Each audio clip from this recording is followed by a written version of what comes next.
Le Grand Matin Sud Radio, 7h-10h, Patrick Roger, Laurence Garcia.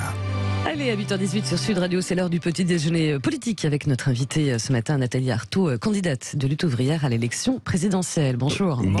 Bonjour Nathalie Arthaud, merci d'être avec nous. Alors les fins de mois difficiles, la peur de l'inflation, la guerre de la Russie en Ukraine, l'affaire McKinsey, votre campagne aux accents révolutionnaires, même au Zénith, vous allez en parler tout à l'heure, autant de questions que nous allons aborder. Alors avec 4 000 € par mois pour un couple, avec 2 enfants, est-ce qu'on vit bien ou on devient un salarié pauvre, Nathalie Arthaud, aujourd'hui en France ? Eh bien, écoutez, c'est difficile. D'ailleurs, ça a été exprimé par donc un passant qui a interpellé Emmanuel Macron. Oui, c'est ça, un salarié, oui, voilà, absolument. Oui. À Dijon. Et c'est vrai que, qu'est-ce que vous voulez, avec la flambée des prix, avec les loyers qui sont exorbitants, avec les salariés aussi, ils ont des charges. Hein, les femmes et les hommes, voilà, des classes populaires, ils ont aussi des charges qui sont incompressibles. Hein, il faut se chauffer, il faut payer ses assurances, etc., etc. Tout explose, hein, sauf les salaires. Sauf les pensions de retraite. Donc vous comprenez, c'est une réalité. Oui, c'est une réalité pour vous. Quoi. Vous comprenez en fait ce salarié qui dit avec 4 000 € à 2, hein, bien sûr, ça, avec 2 enfants, on peut être pauvre aujourd'hui en France. Quoi. Écoutez, je ne sais pas combien il vous faut pour vivre. Ouais. Hein, non, mais on voit bien sûr l'ensemble des factures. Voilà. Donc c'est la raison pour laquelle, enfin, en tout cas, quand on discute entre salariés, eh bien, on se dit oui, de 2000, c'est vraiment 2000 € net. Ouais. C'est un minimum, en fait, pour... C'était un minimum pour ne pas avoir compté le moindre euro, le moindre centime, pour ne pas être dans l'angoisse, voilà, de ne pas pouvoir faire son plein. Vous le sentez à titre personnel, Nathalie Arthaud, bien sûr qu'il faut augmenter un peu ses salaires. Et puis vous, je ne sais pas avec combien vous vivez par mois, mais vous avez senti cette pression, quoi. Oui, parce que en fait, c'est encore une fois, quand on a son salaire qui est bloqué depuis des années. Ça, c'est le cas quand même des enseignants, en l'occurrence, parce que le patron, qui est l'État, ne traite pas ses salariés mieux que beaucoup de patrons privés.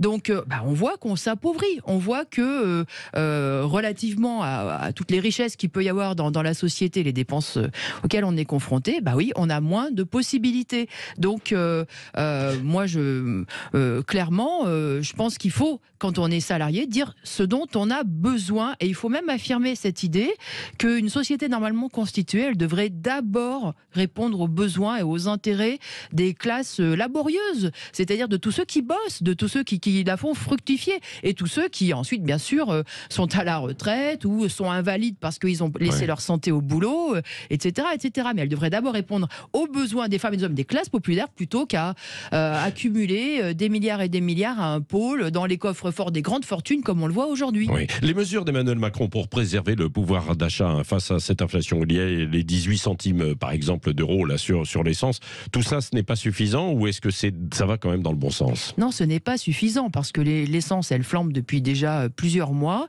et parce que, y compris encore ces derniers jours, et parce que c'est l'ensemble des prix en plus qui augmente. C'est aussi les produits alimentaires, c'est les loyers, c'est l'ensemble des prix. Et puis, alors il faudrait un blocage des prix avant d'augmenter les salaires. Le problème, c'est pas une petite remise par-ci, un petit chèque par-là. Il faut pouvoir vivre de son salaire, de sa pension, de ses allocations. Moi, je pense que c'est ça. Alors, bloquer les prix, mais tout le problème, c'est on bloque les prix de qui ? À quel niveau ? À qui demande-t-on des sacrifices ? Et moi, ce que je sais, c'est que dans cette société, on peut demander des sacrifices, y compris à des petits commerçants, à des petits artisans, aux petites entreprises. Ça, c'est sûr que le gouvernement, il peut aussi finalement s'en prendre à eux, comme il peut s'en prendre aux salariés et aux chômeurs, comme il peut s'en prendre aux retraités, mais s'en prendre aux gros, imposer des sacrifices aux plus gros, aux multinationales, à ceux qui contrôlent justement justement le secteur de l'énergie qui aujourd'hui profite de la situation et en particulier donc de la crise en Ukraine pour spéculer. Vous avez il y a des profiteurs, quoi, oui, selon vous, de la crise. Et c'est des profiteurs là, vous pensez de guerre. à qui? Vous pensez à qui précisément, Nathalie Arthaud? Des profiteurs de guerre. Moi, je pense à Total. Je pense à tous ces groupes énergétiques qui aujourd'hui nous prennent en otage parce que ils peuvent tirer le marché vers le haut. Ils sont suffisamment puissants pour en fait peser sur tous les prix et en réalité les fixer eux-mêmes, les prix. Les prix de marché, on nous dit voilà, c'est l'offre, la demande, que ce sont les lois du marché, tout ça c'est de la fatalité. Mais non, en réalité, il y a des gros acteurs, il y a des multinationales qui ont un poids prépondérant et qui manipulent le marché dans le sens qui leur va bien. Oui. Alors, s'il s'agit de demander des sacrifices à eux, pas de problème. S'il s'agit de bloquer leur marge, pas de problème. De bloquer leur profit à ces plus gros, pas de problème. Mais s'il s'agit encore de s'en prendre à des petits producteurs, à des salariés, à des travailleurs, je ne suis pas d'accord. Oui, à propos de multinationales, il y a le groupe Muliez qui est très implanté en Russie, vous le savez.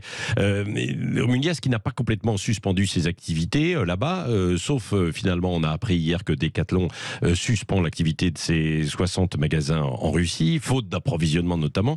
Qu'est-ce que vous demandez, vous, à Muliez, au groupe Muliez? Non, mais je sais très bien que ce groupe fera ce que Muliez décidera qu'il fasse. Voilà, et qu'il fonctionne avec sa logique, c'est-à-dire de fric. Là, en effet, ils ont décidé de laisser tomber Decathlon, mais parce qu'ils ont un problème de fonctionnement. Voilà, à partir du moment où Auchan, ça tourne, où ils peuvent continuer à vendre et à faire leur fric, et ils continuent. Et c'est ça. Vous savez, toutes ces grandes entreprises, c'est le business d'abord et avant tout. Alors, ils prennent en compte toutes les données. Qu'est-ce qui va nuire à leur image? Qu'est-ce qui, pour le long terme, qu'est-ce qui est meilleur pour eux? Mais clairement, ils sont guidés par leur portefeuille. Oui. Voilà, alors qu'est-ce que devrait faire selon vous alors, certains Muliez décident de partir, d'autres de rester, mais ce n'est pas pour des considérations ni humanistes, ni géopolitiques, ni qu'est-ce. Non mais alors vous leur demandez quoi à Muliez? Parce que vous êtes candidate à la présidentielle. Moi je leur demande rien. Moi ma perspective c'est qu'on les exproprie, ces grands groupes, c'est qu'on les fasse fonctionner, que les salariés, que la population puissent les diriger, ces grands groupes. Mais ça a été fondé par des gens quand même qui étaient à la base de cette entreprise Muliez. Moi, je ne suis pas d'accord avec ça. Ça, c'est le conte de fées qu'on nous raconte en permanence. C'est que ces grandes multinationales, elles ont été créées par des self-made man, à la force du poignet, etc. Non, ce n'est pas vrai. C'est le fruit de générations de salariés, de travailleurs. Souvent, d'ailleurs, c'est aussi le fruit de pas mal d'aides publiques, de pas mal de subventions, de petits coups de pouce comme ça, arrivés du pouvoir politique. Muliez devrait partir ou pas, alors, de Russie? Muliez, il devrait être exproprié. Total devrait être exproprié. Toutes ces multinationales, elles devraient depuis fort longtemps, et ce sont mes perspectives politiques, mes perspectives communistes, depuis fort longtemps, on devrait faire en sorte que ces grands groupes qui font la pluie et le beau temps, ils soient collectifs, qu'ils soient gérés de façon véritablement démocratique, qui répondent aux besoins de la population et qui fonctionnent aussi pour respecter leurs salariés. Oui.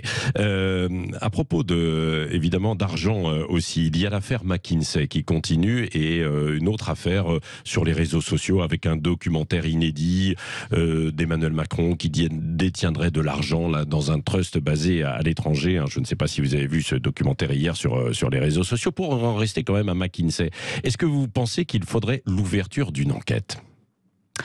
Il y a eu l'enquête du Sénat, bien sûr, mais une autre. Oui, non, mais moi je suis pour la transparence. Donc tout ce qui peut conduire, tout ce qui peut aider à cette transparence est une bonne chose. Mais vous voyez, c'est assez significatif parce que le gouvernement explique que voilà, les hauts fonctionnaires, l'État n'avait pas les compétences. Donc ils sont allés chercher des experts, les experts de McKinsey. Et pourquoi ? Ils sont allés les chercher pour revoir les APL à la baisse, pour supprimer des lits d'hôpitaux, pour organiser la question de comment allait se faire la vaccination, en tout cas comment on peut justifier le pass sanitaire. Enfin bon, je peux vous dire qu'on n'avait pas besoin de ce genre d'expertise. Voilà, on n'avait pas besoin de ce genre d'expertise parce que, en tout cas, il suffit de demander l'avis à n'importe quelle travailleuse et travailleur. Je peux vous dire que d'abord les objectifs, ils seraient à l'exact opposé. Hein. Et puis, eux, justement, ils ont leurs idées, ils savent comment il faut faire pour faire bien le travail, faire bien tourner les hôpitaux, faire bien tourner les écoles. Si on va chercher des conseils à l'extérieur, c'est qu'il y a un problème à l'intérieur, quoi, non ? Non, le problème, c'est que tout simplement, on ne veut pas écouter les salariés. Et on veut même pas, et on s'intéresse même pas aux besoins de la population. Il faut faire des économies, il faut faire marcher la population à la baguette. Alors comment on s'y prend ? Quels arguments on va avancer ? Comment on va créer un espèce de rideau de fumée ? Comment on va faire passer la pilule ? Voilà le boulot de ces cabinets d'experts et le boulot souvent en fait des hauts fonctionnaires qui travaillent dans cette même direction. Donc les hauts fonctionnaires sont complices, c'est ce que vous dites, quoi. Mais de toute façon, les hauts fonctionnaires, ils sont pour faire tourner cette société, dans le sens où tout le fric, il doit être réservé aux plus puissants. Il doit être réservé à la grande bourgeoisie. Voilà, aujourd'hui, vous le savez comme moi, dès qu'il y a des dépenses publiques, c'est-à-dire des dépenses pour aider la population à vivre, à être soignée, à être éduquée, il faut les réduire. Ce sont des mauvaises dépenses. Par contre, dès qu'il faut subventionner, en veux-tu, en voilà, faire le quoi qu'il en coûte pour le grand patronat, alors là, ça y va. Ça, c'est normal. Ça, c'est quelque chose de très, très positif. Voilà comment tous les hauts fonctionnaires sont éduqués, sont formés et sont dressés. Alors, faut pas s'en étonner. Mais moi, ce que je dis, justement, c'est que vous savez, les salariés, ce sont aussi des cerveaux. Ils savent très bien comment le travail doit être fait. D'ailleurs, ils savent mieux que quiconque en réalité. Je peux vous dire que dans les EHPAD, dans les hôpitaux, mais dans les entreprises aussi, c'est pareil. Ils savent comment faire le travail et comment le faire bien. Sauf que, voilà, non seulement on leur demande pas leur avis, mais souvent on leur met dans des situations impossible, parce que justement, ils n'ont pas le temps, ils n'ont pas le matériel, parce qu'il faut que, ils respectent des cadences incroyables mais vraies, et c'est tout cela qu'il faut changer. C'est la raison pour laquelle, moi, mes convictions, c'est de dire, il faut que les travailleurs, ils prennent eux-mêmes tout ça en main, qu'ils prennent les rênes. C'est ça que je veux dire quand je parle d'expropriation. Et Nathalie Arthaud, comment ça peut se traduire après l'élection si Emmanuel Macron, selon toute vraisemblance, est réélu ? En tout cas, c'est ce que nous disent les sondages pour l'instant, et puis c'est ce qui est plutôt partagé, mais on verra. Mais si jamais il est réélu, est-ce qu'il y aura selon vous une prise en main par les salariés, c'est-à-dire une explosion sociale ? Ah mais je suis sûr qu'on va vers une explosion sociale, j'en suis sûr, parce que toute la situation se dégrade. Bon, on a discuté de la flambée des prix et de cette inflation qui est devenue insupportable pour tous ceux justement dont les salaires étaient bloqués. Mais je pense que la situation s'aggrave encore il va s'aggraver encore avec les conséquences de la guerre en Ukraine. Parce que là, on bascule dans une nouvelle période, très clairement, une déstabilisation économique complète.